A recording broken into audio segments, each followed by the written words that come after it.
Então, nós não podemos ficar naquela dieta de inanição, tá certo? Então, eu não posso ficar simplesmente lançando regras para os nossos jovens sem mostrar para eles o espírito, o valor da sexualidade. Não simplesmente dizer, não pode, mas mostrar a beleza do amor. Porque, na verdade, a gente não pode viver esses relacionamentos, às vezes, assim, como sacerdote, a gente, às vezes, escuta, e às vezes, até eu pergunto, mas vem cá, uma pergunta, a pessoa vem para mim e diz, padre, eu tive um relacionamento, eu pequei contra a castidade, eu me relacionei sexualmente com uma pessoa. Aí eu pergunto, mas deixa eu te perguntar uma coisa, essa pessoa é o seu namorado? Não, padre. Você conhece essa pessoa tem quanto tempo? Não, padre, eu conheci essa pessoa. Aí eu falei, mas quando você conheceu essa pessoa, quanto tempo demorou para você ter um relacionamento com ela? No primeiro encontro. Ou seja, ela não entende que, na verdade, o corpo dela foi feito para o amor. Não há uma consciência do valor do corpo. Não há uma consciência do valor do amor. Para ela, entregar o corpo é uma coisa muito simples. E eu digo isso no namoro. Por isso que vocês, mulheres que estão aqui, já estou caminhando para a conclusão da formação, vocês, mulheres que estão aqui, compreendam que vocês são as guardiãs da castidade no relacionamento de vocês. Padre, por que o Senhor passa para a gente essa responsabilidade? Porque, na verdade, são vocês aquelas que precisam guardar o corpo de vocês de qualquer, imagine que numa relação, num ato sexual, essa pessoa venha a te engravidar. A criança ela não tem culpa nenhuma disso. Ou seja, quantas realidades vão se desorganizar na sua vida? Então, a mulher é guardiã da castidade. A mulher deve guardar a castidade. Ajudar o homem, porque se você entregar o seu corpo para o seu namorado, você está ensinando o seu namorado, que futuramente pode ser o seu esposo, a ser um adúltero. Você já parou para pensar nisso? Você ensinando o seu namorado a ser um futuro adúltero, talvez seja ou seu esposo ou esposo de uma outra mulher. Mas você vai fazer com que ele não compreenda o valor de ter a posse de si mesmo, a continência. Então, esses aspectos são importantes. Ensinar um evangelho diferente, não simplesmente a dieta de inanição. Mas o que o mundo faz com a gente? Joga na nossa cara o sexo. Aqui ele fala do fast food, né? Joga na nossa cara o sexo. A realidade da sexualidade de modo desordenado está muito evidente em todas as coisas. Nunca como antes nós consumimos sexo. Nunca como antes. Imagine a quantidade de acessos a sites pornográficos. Imaginemos a quantidade, até você sai na rua, um outdoor. Em todos os lugares que você está, existe uma promoção do fast food, o evangelho, entre aspas, né? O evangelho do fast food. E, às vezes, as pessoas, elas querem consumir. Porque elas falam, eu quero consumir. Porque, na verdade, existe essa atração dentro de mim. Porque ela não consegue entender que aquela atração é algo que foi criado para algo muito mais importante, muito mais belo, tem um desígnio divino. Ou seja, aqui depois ele vai tratar, ele vai aprofundar 3 conceitos importantes. Desejo, desígnio e destino eterno. Pense a sua sexualidade a partir disso. O desejo que existe dentro de mim, esse desejo, ele na verdade foi criado por Deus, existe um desígnio divino nesse desejo para um destino eterno. Portanto, o amor que existe dentro de nós foi criado para o céu, para o destino eterno. Vocês conseguem entender o que estou falando aqui? Sim ou não?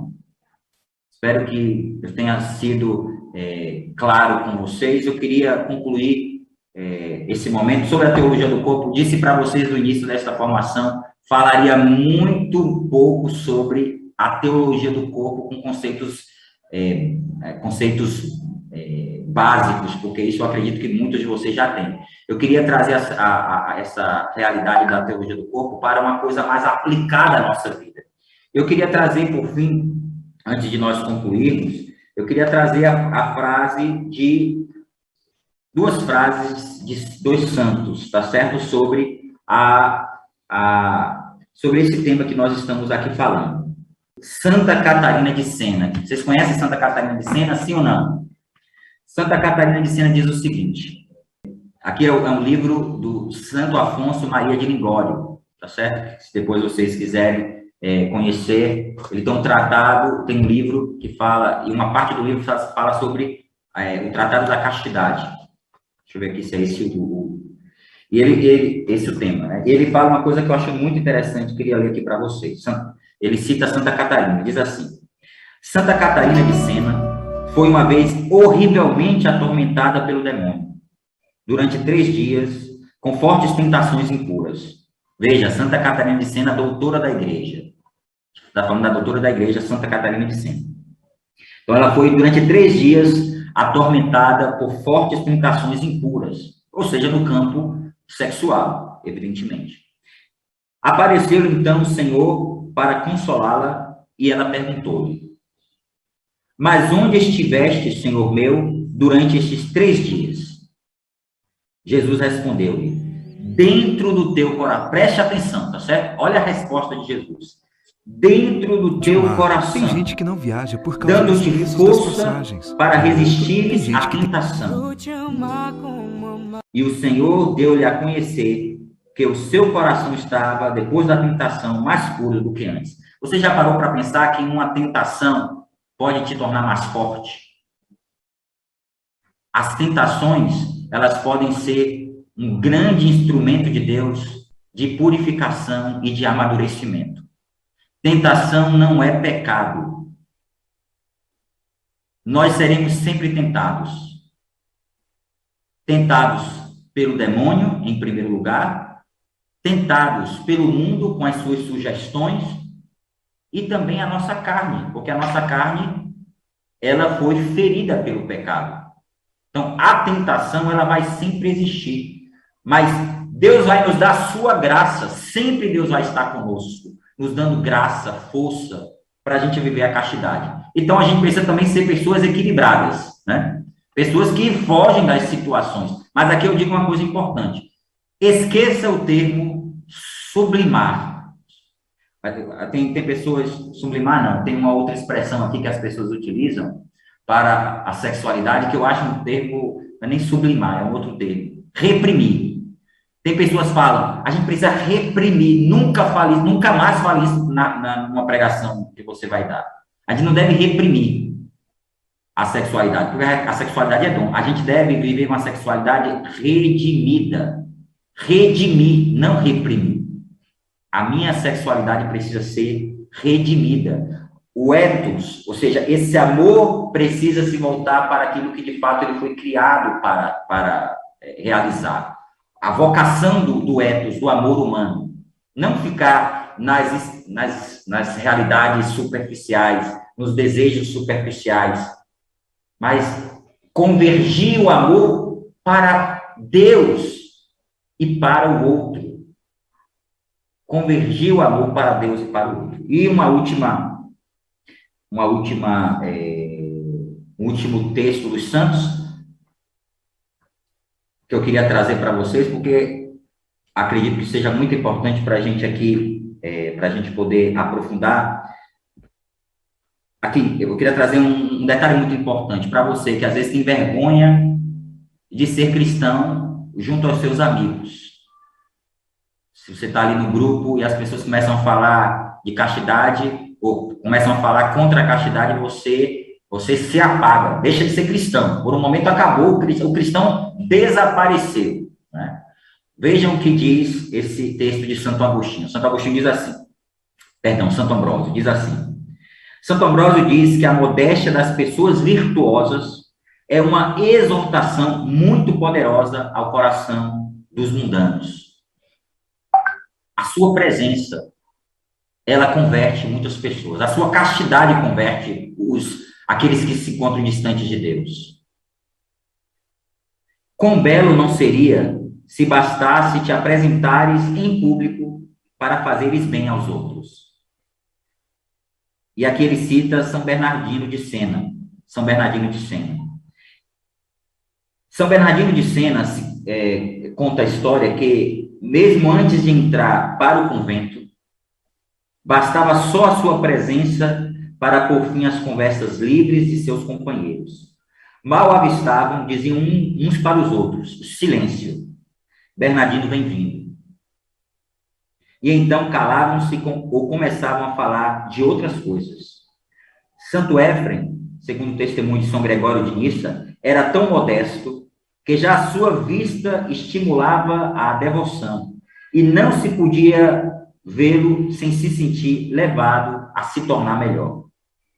Mais admirável ainda é o que nos refere Súvio, do santo sacerdote e mártir Luciano.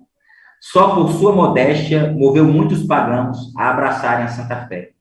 O imperador Maximiano, que fora disso informado, temendo sentir a sua influência e ser obrigado a converter-se, citou a sua presença, mas não quis vê-lo, e sujeitou ao interrogatório, ocultando as suas vistas por uma cortina estendida entre os dois. Veja como a sua vida exorciza, a sua santidade exorciza o mal na vida dos outros. Vamos primeiro exorcizar o mal das nossas vidas. Exorcizar qualquer tipo de mentalidade de morte, de pecado, cultura de morte. Nós somos chamados a uma civilização do amor, como nos ensinou São João Paulo II. Queremos pedir essa graça ao Senhor, que Ele possa nos conceder estas graças. E concluo esse momento, peço até perdão por ter ultrapassado o tempo que foi sugerido e agradeço pelo convite. Eu queria concluir esse momento com um breve momento de oração, pedindo a força de Deus sobre a vida de vocês. Vamos juntos rezar? Em nome do Pai, do Filho e do Espírito Santo. Amém. Vamos juntos orando no Espírito, pedir ao Senhor esta graça, a graça de nós vivermos uma sexualidade redimida. Na verdade, nós não queremos viver essa mentalidade difusa no mundo, talvez até com um verniz cristão, essa dieta de inanição, como nós escutamos. Não simplesmente rejeitar a fome de amor que existe em nós, mas direcionar esse amor para Deus e para os outros, de modo conveniente. Vamos orar no Espírito pedindo essa graça ao Senhor. Senhor, nós não queremos mais viver de qualquer modo, não queremos mais viver e nos expor também a essa mentalidade do mundo, este fast food, onde existe para nós tantas formas de alimentarmos o nosso coração. Mas, Senhor, nós sabemos que esse modo de viver a nossa sexualidade, a dieta de inanição, ou até mesmo esse consumir o que o mundo nos oferece, essas duas formas, Senhor, não representam a verdade da nossa sexualidade. Vem hoje, Senhor, transformar, libertar o nosso coração, porque nós queremos verdadeiramente amar, Senhor, porque para isso nós fomos criados. Dai-nos a graça de vivermos a castidade, Senhor. Dai-nos a graça de nós vivermos a pureza, Senhor. Purifica os nossos corações, os nossos sentidos. Ordena as nossas paixões. Ordena os nossos impulsos para que possamos direcionar tudo para Ti. Para que possamos verdadeiramente, Senhor, viver uma vida santa, como é desejo do Teu coração. Dai-nos esta graça, Senhor. Dai-nos a graça de viver essa vida redimida para revelarmos para o mundo a beleza do amor, do verdadeiro amor, do amor que transforma, que santifica. Te apresento, Senhor, a vida de cada jovem que participa desse retiro. Te apresento, Senhor, a vida destes nossos irmãos que exercem a liderança. Quero te pedir, Jesus, que em primeiro lugar a tua graça, o teu Espírito, que é o amor da Trindade derramado em nossos corações. Que esse amor mova o nosso coração para amarmos de modo conveniente, como é do desejo de Deus. Senhor, dai-nos a graça de sentirmos esse desejo mais profundo da nossa alma, porque a nossa alma tem sede de Deus. Esse é o desejo mais profundo que existe no nosso coração, Senhor. Dai-nos a graça de a cada dia buscar viver este amor a Ti que ordena todas as nossas relações, Senhor. Vem com a Tua graça, pela força do meu ministério, do ministério que Tu me confiaste, Senhor. Eu quero, Senhor, suplicar que a força do Teu Espírito possa hoje purificar, restaurar, santificar, ordenar o coração destes Teus filhos.